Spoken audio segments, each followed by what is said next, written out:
Nah, uh, jadi teori masalah yang tadi saya jelaskan secara singkat, kemudian ini berkembang lebih luas dari hanya sekedar menjadi salah satu dalil yang diperselisihkan, baik dalam konteks kias, istisan, atau masalah musyawarah pensyariatan hukum Islam. Dari kotak-katik para ulama dulu itu, bahwa maslahah itu sebagai dalil yang dipersisihkan, dibahas dalam konteks ilatnya, kias, istisannya, masalah musalah. Belakangan kemudian, berapa abad kemudian, jadi diskusi tentang Islam. Nah, salah satu ulama yang mengembangkan itu Imam Al-Ghazali. Ini lahir 450 Hijriah, wafat sekitar 505 Hijriah. Imam Al-Ghazali memaparkan pandangannya tentang Kuliatul Khams.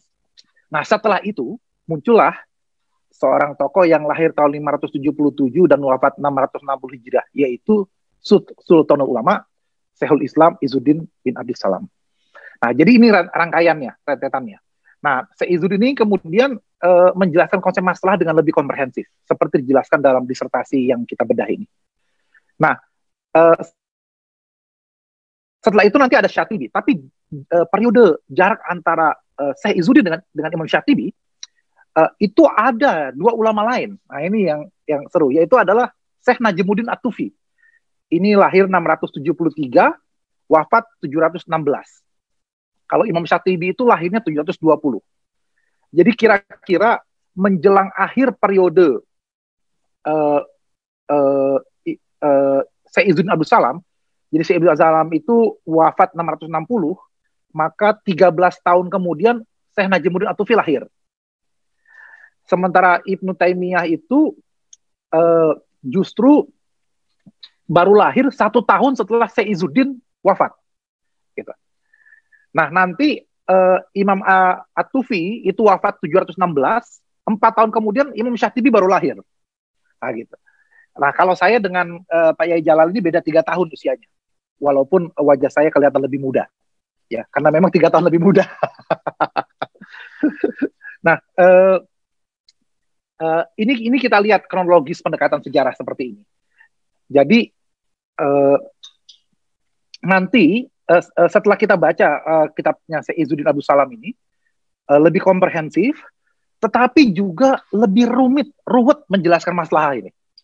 Ini pemahaman saya, nanti bisa dikoreksi Pak Yai Jalal. Setelah saya membaca kitab kawaidnya beliau ini lebih ruwet.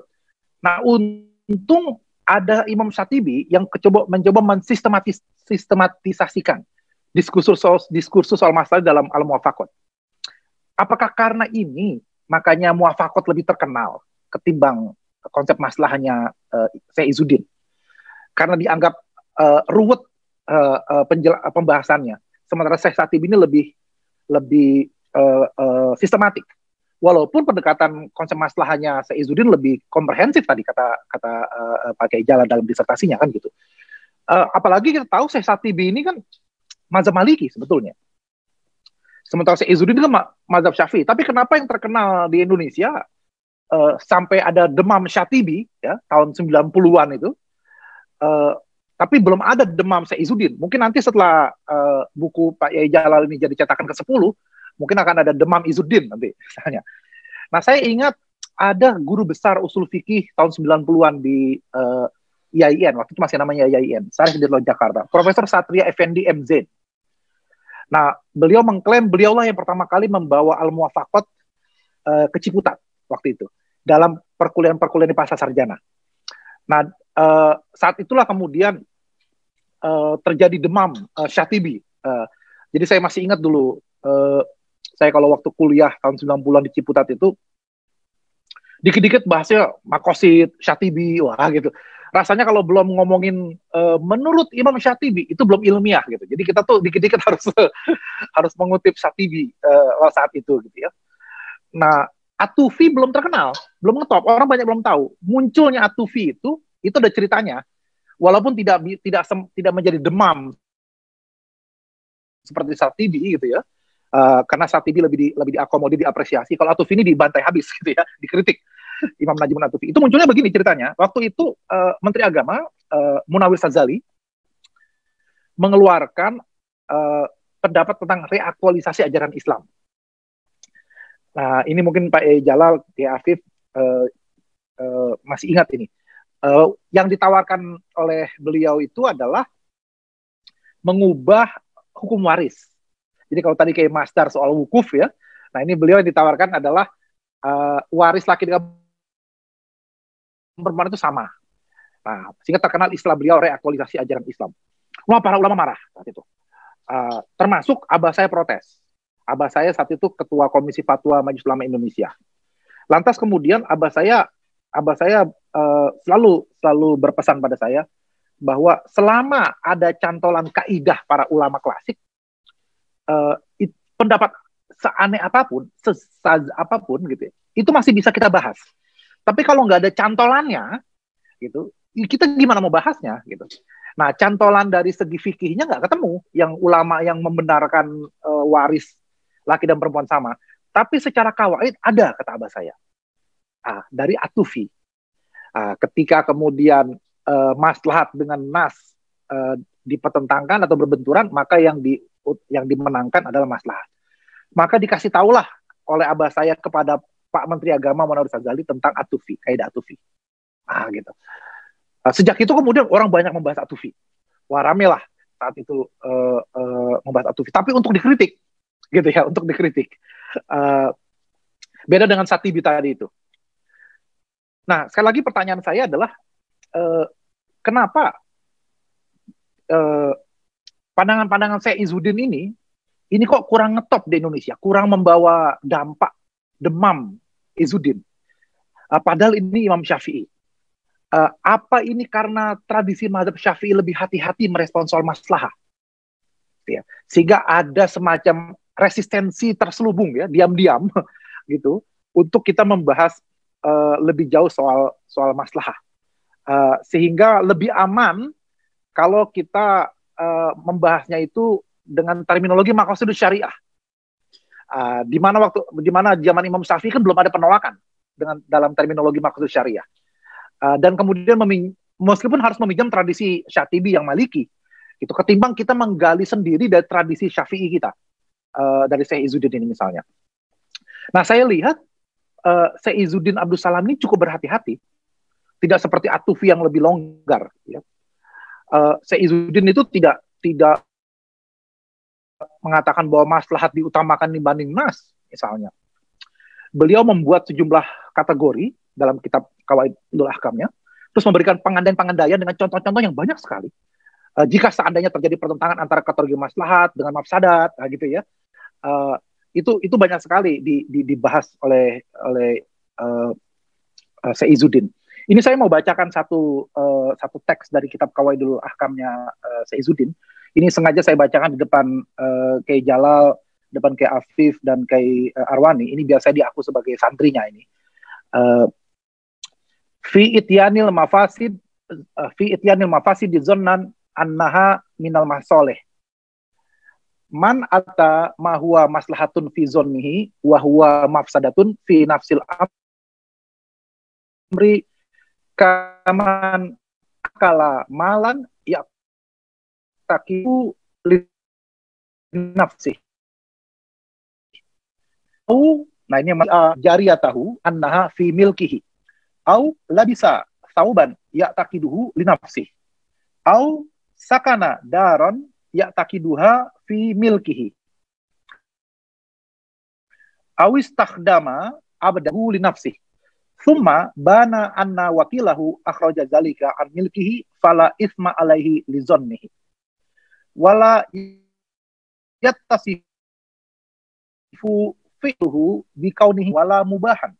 Wa inna huwa ma'fuun anhu ka'af'alis sibyan wal majanin. Wa yalzamu domanun ma fawatahu min zalika li'annahu jaizun. Wal jawaizu la tatawu alal masimi wa kadzalika tan ya takiduha zaujatahu au yalzamuhu mahrum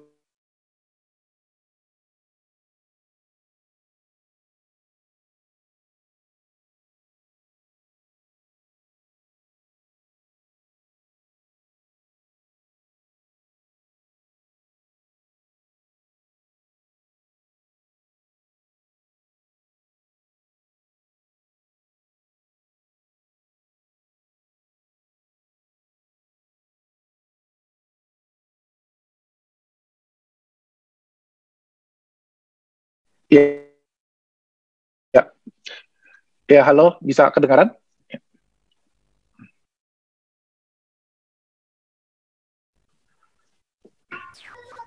Ya, halo, bisa kedengaran? Iya, iya, ngarep. Ya, ya, ini sedang lagi membahas tentang menyutubuhi langsung putus ini. Ini Videonya, ini videonya. karomanya ini karomanya kayak Jalal ini. Kita nggak boleh bahas-bahas. Jadi ketika keliru misalnya menyetubuhi wanita yang dia sangka istrinya atau budaknya, tapi ternyata bukan, maka tidak ada dosa, tapi cukup hanya membayar mahar misil saja, misalnya. Nah ini salah satu penjelasan dari kitab Kawaidnya Syekh Izzuddin. Nah kira-kira pembahasan beliau tuh seperti itu jadinya. Jadi ada kategori-kategori masalah dan mafsadah yang kemudian beliau berikan contoh-contoh yang singkat, menarik, tapi membuat kita berpikir. Nah, Syekh Izzuddin tadi disebut oleh Kiai Jalal nggak hanya berkenaan dengan hukum Islam ketika membahas masalah ini. Masalah ini adalah nilai fundamental dalam ajaran Islam. Nah, masalahnya lagi saya kira kitab Qawaidul Ahkamnya itu nggak seperti jenis kitab usul fikih yang lain. Jadi tidak seperti jenis usul fikih yang standar ini. Sehingga kemudian sejumlah ulama malah memasukkan kitab Qawaidul Ahkamnya Syekh Izzuddin ini dalam kitab jenis Qawaid, bukan kitab usul fikih. Tapi kalaupun kita lihat sebagai kitab Qawaid, pembahasannya terlalu teoritis dibanding Asbawan Nazo'nya Suyuti. Gitu. Jadi memang karena beliau ini unik dan Sultanul Ulama, Maha Guru, jadi beliau itu memang tidak bisa dikerangkeng dengan kategori-kategori yang standar gitu ya, Syekh Izzuddin ini gitu. Nah, kemudian bagaimana kita sekarang setelah kita paham dengan konsep masalahnya Syekh Izzuddin yang dijelaskan dalam disertasi Pak Kiai Jalal yang luar biasa ini, bagaimana kemudian kita ingin memecahkan kasus baru? Kembali kepada pertanyaan saya yang pertama tadi, bagaimana setelah wahyu berhenti, Nabi sudah wafat, kita ingin memecahkan kasus-kasus baru. Nah, bagaimana memecahkan kasus baru saat ini dengan teori maslahahnya Syekh Izzuddin? Nah, saya ingin memberikan 3 contoh kasus yang lagi rame. Dan saya berharap nanti akan ada studi lebih lanjut bagaimana mengaplikasikan konsep maslahahnya ini. Yang pertama adalah kasus COVID-19 Corona dengan ibadah. Nah, kemarin itu sempat rame soal sholat Jumat, soal sholat berjamaah, itikaf di masjid, sampai ibadah haji kemarin. Nah itu saya ingin tahu lebih jauh bagaimana kalau diaplikasikan dengan konsep maslahahnya Syekh Izzuddin. Kira-kira jawabannya apa? Gitu ya. Apakah sama dengan yang sudah dibasul masailkan di sejumlah pondok, gitu, termasuk oleh pondok Asam Bagus itu Bondo ini, atau ada nuansa-nuansa yang lebih menarik, mengingat konsep masalahnya beliau ini nggak cuma sekedar soal fikih, tapi soal yang fundamental dari ajaran Islam, lebih luas. Nah ini kan berarti kan memaksa kita melihat persoalan-persoalan COVID juga secara lebih luas, nggak hanya semata-mata masalah fikih. Nah ini bagaimana? Yang kedua adalah, apakah semua produk undang-undang dan peraturan pemerintah itu bisa kita pandang Islami selama memenuhi kemaslahatan? Meskipun topiknya bukan tentang Islam. Bahkan yang mengeluarkan undang-undangnya juga ada yang bukan orang Islam. Misalnya, kan anggota DPR nggak semuanya Islam. Misalnya undang-undang lalu lintas. Apakah ini sesuai dengan konsep maslahnya Syekh Izzuddin? Sehingga kita bisa anggap undang-undang ini juga Islami. Karena masalah itu kan nilai fundamental ajaran Islam. Gitu. Atau undang-undang yang sedang ramai dibahas, RUU HIP, Haluan Ideologi Pancasila. Bagaimana kalau kita bahas secara aplikasi maslahnya Syekh Izzuddin? Atau rancangan undang-undang Cipta Kerja, Omnibus Law, yang juga ramai. Nah, ini bagaimana kita melihat persoalan-persoalan itu dengan teropong atau kacamatanya konsep maslahat Syekh Izzuddin. Kalau misalnya ternyata maslahat, ya maka kita akan anggap undang-undang KPK, undang-undang lalu lintas, undang-undang Minerba dan sebagainya yang kontroversial itu bisa dianggap Islami. Tapi kalau tidak sesuai dengan kemaslahatan, tentu tidak bisa. Nah, tapi pisau analisanya apa? Nah, selama ini saya melihat pisau analisanya lagi-lagi balik lagi ke Maqasidus Syariah yang 5 itu, Ketul Homs, itu lagi gitu ya, sehingga terjadi semacam kebosanan secara akademik, kejenuhan. Setiap masalah, jadi kalau misalnya gini, kira-kira ini guyonnya nih, nanti ini kayak Arwani yang pakar Maqasid bisa menjelaskan lebih lanjut. Jadi kalau Hizbut Tahrir itu mengatakan semua masalah solusinya khilafah. Lah, ini kalau orang-orang NU yang demam Satibi ini mengatakan semua masalah solusinya Maqasidus Syariah gitu kan. Semuanya gitu. Nah, apa memang seperti itu gitu? Ini juga jadi pertanyaan kita gitu. Nah, kasus ketiga, perempuan dan non-muslim bolehkah menjadi pemimpin dalam nation state, dalam negara bangsa? Nah, ini kalau dilihat dari aplikasi konsep maslahnya Izzuddin ini bagaimana? Gitu. Nah, ini belum lagi kalau kita bandingkan dengan konsep maslahnya Ghazali, Tufi, Satibi. Tapi dengan Izzuddin saja ini yang sudah sangat komprehensif tadi dijelaskan oleh Pak Kiai Jalal. Nah, kenapa saya tertarik dengan aplikasi-aplikasinya? Karena kemarin itu saya sempat ngobrol dengan Kiai Afif lewat telepon setelah diskusi masalah waktu pelaksanaan haji, ya webinar dengan Kiai Masdar gitu, di mana saya dengan Kiai Afif banyak keberatan dengan pandangan-pandangan Kiai Masdar. Satu, Kiai Afif mengatakan pada saya bahwa ya seringkali dalam Bahsul Masail itu kurang dengan pendekatan usuli. Nah, jadi cukup dengan asal menemukan cantolannya, ya. Cantolannya ini kalau dalam Bahsul Masail ini kan kitab-kitab klasik, maka dia sudah selesai. Terus saya komentari, kalau itu yang terjadi, maka itu bukan Bahsul Masail, tapi mencari-cari atau mencocok-cocokkan jawaban. Betulnya. Nah, jadi bahasnya nggak ada, pembahasannya nggak ada akhirnya gitu. Nah, itu karena kita ingin kaitan antara usul fikih dengan fikih dimainkan semuanya. Jadi usul fikihnya juga jalan, fikihnya juga jalan gitu ketika selalu bahasa masail. Plus seperti yang tadi saya jelaskan juga ada pendekatan sejarahnya, tarikhnya. Jadi kita juga jadi paham munculnya konsep ini kenapa, dalam konteks apa. Terus juga kemudian kita juga akan paham sosok-sosok tokoh-tokoh yang memberikan pandangan-pandangan seperti Syekh Izzuddin ini lahir dalam konteks apa. Misalnya beliau ini kan lahir di masa dinasti Abbasiyah dalam masa kehancuran. Beliau lahir sekitar 6 tahun setelah Salahuddin Al-Ayyubi menang perang salib. Gitu. Jadi ini kemudian muncul dinasti Ayyubi, terus dinasti Mamluk gitu. Ini kan semua berakhir pada ini akhir masa-masa dinasti Abbasiyah. Nah, tentu konteks politik saat itu akan mempengaruhi pandangan-pandangan Syekh Izzuddin. Apalagi beliau juga bukan ulama yang tidak bersentuhan dengan kekuasaan. Kita tahu dalam sejarahnya fatwa-fatwa beliau juga sempat membuat marah khalifah. Beliau seorang qadhi qudot gitu. Nah, posisi-posisi ini juga saya kira juga harus kita lihat untuk kemudian kita aplikasikan saat kita mengaplikasikan konsep maslahnya beliau. Jadi saya kira komentar dari saya singkat saja seperti itu. Lebih kurangnya mohon maaf. Nanti yang akan membahas lebih jauh dan lebih detail dan lebih akademik dan lebih maslahat yaitu Kiai Arwani. Saya hanya pengantar saja. Terima kasih, lebih kurangnya mohon maaf. Subhanakala ilma lana illa ma 'allamtana innaka antal alimul hakim. Maha suci Engkau ya Rabb. Sungguh kami tidak punya ilmu apapun, kecil apapun yang telah Engkau ajarkan kepada kami. Wallahul muwaffiq ila aqwamit thoriq. Assalamualaikum warahmatullahi wabarakatuh.